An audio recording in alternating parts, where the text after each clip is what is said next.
Esse carro chegou na oficina com barulhos estranhos vindo da roda. Ao levantar, percebi que os barulhos vinham da homocinética. Bora desmontar?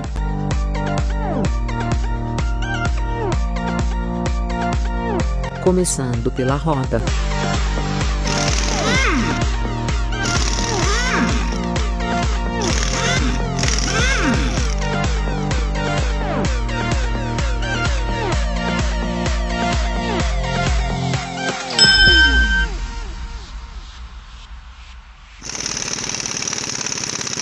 Vamos prosseguir.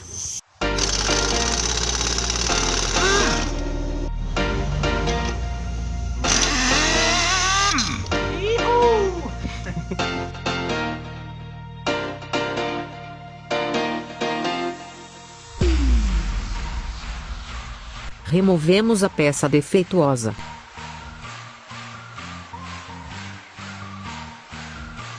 Peça nova no lugar, agora é só montar tudo de novo.